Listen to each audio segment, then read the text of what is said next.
After the people of Israel settled in their lands, Joshua led his people well. He loved God and made sure his people remembered him in all that they did.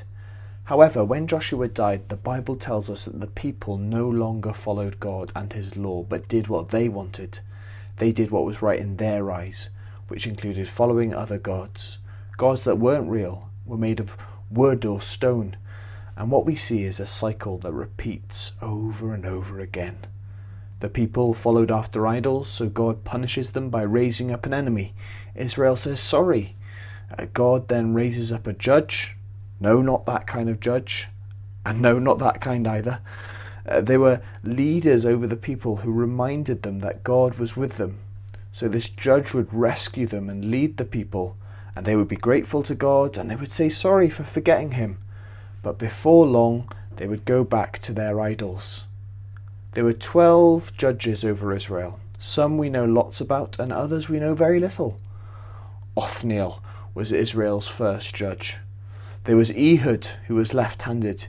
He killed evil King Eglon, who we are told was a very fat man. Shamgar, he once killed 600 enemies with the stick they used to move cows with. Deborah, she was the only female judge, a brave, wise and faithful woman who sat underneath a palm tree where she would give advice to her people. The fifth judge was Gideon. God chose Gideon not because of his bravery. He was very afraid. God wanted to show his people that he was the one to bring victory. He said, "Your army is too big." He kept cutting it down until it was only 300 men, and they were armed with torches and clay pots. They surrounded the enemy camp and shouted and smashed the pots at the same time. The enemy army was so afraid that they started attacking and killing each other. Next was Tola. We don't know much about him apart from the fact that his grandfather was called Dodo. Probably not named after the bird though.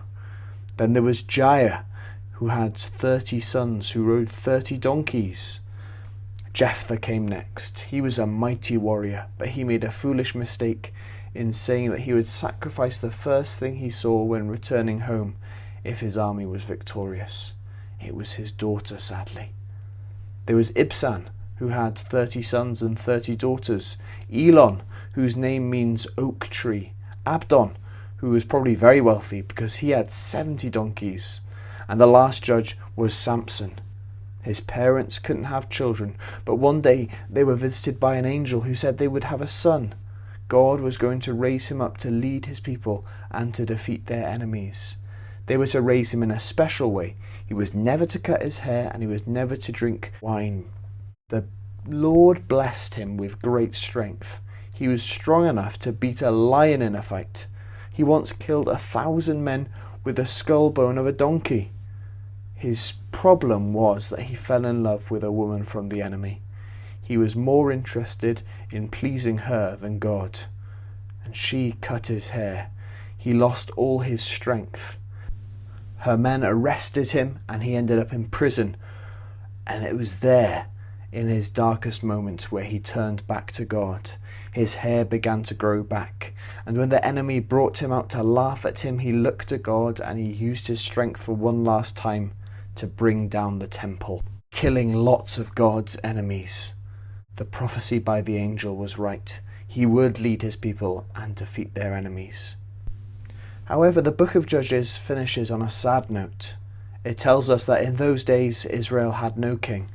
Everyone did what was right in their own eyes. They were not trusting in the God that brought them out of Egypt and had loved them.